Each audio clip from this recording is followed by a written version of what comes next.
Hi everyone, welcome to the Love of Books, Movies, and Happiness. Sorry about that.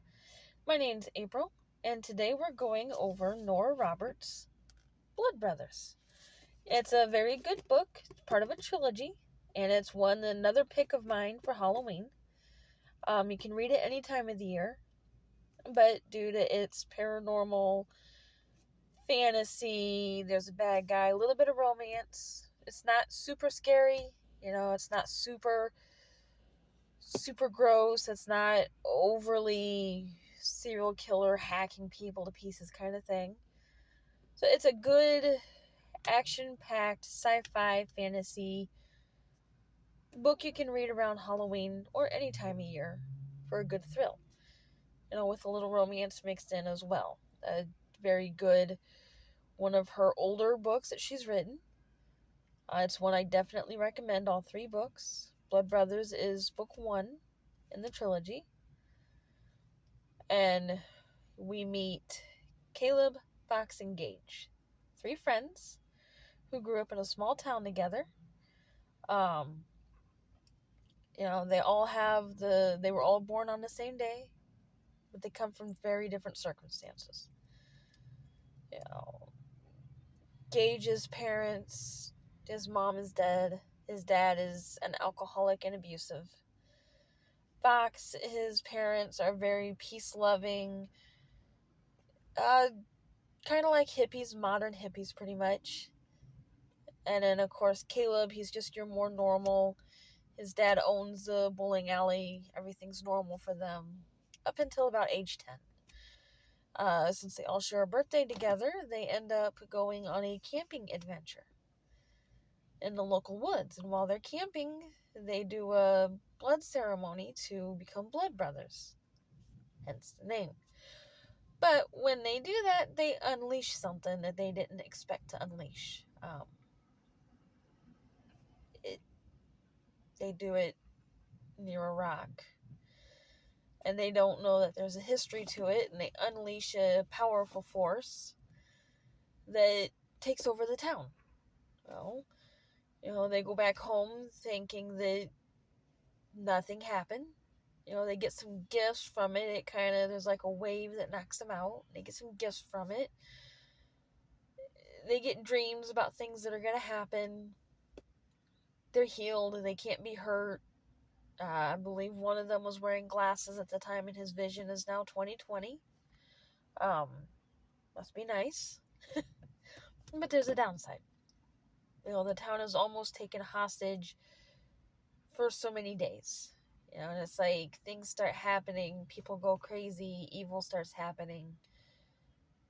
And they do everything they can as 10-year-olds to put a stop to it. They think they have it finished. They relax, things are good, and then it comes back again. It's like it keeps happening.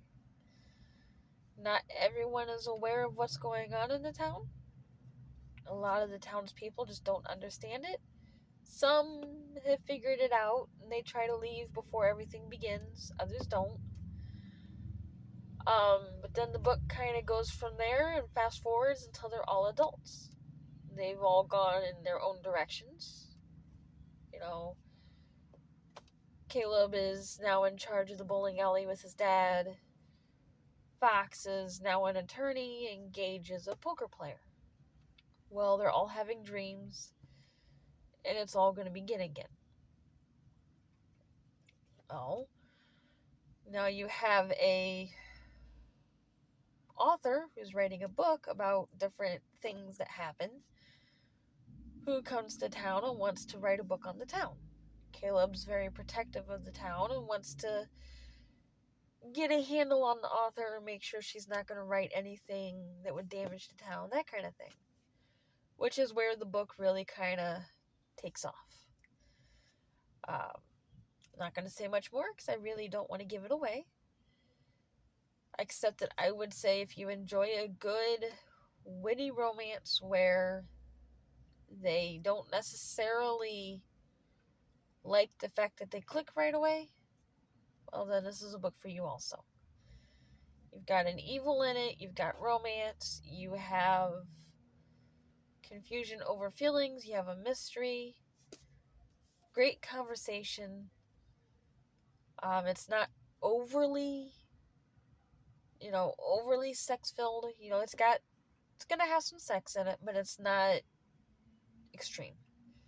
It's a milder bit, makes it woven in with the story. You got some great characters, so I definitely recommend reading it. It's a great series, little trilogy to pick up for Halloween or any time of year, but fall's kind of a great year to do it. Give yourself a little thrill, read it at night or something, or by a fire during a storm and really give yourself a thrill. Also comes in audiobook. You can check it out that way as well. I get my books from the local library usually.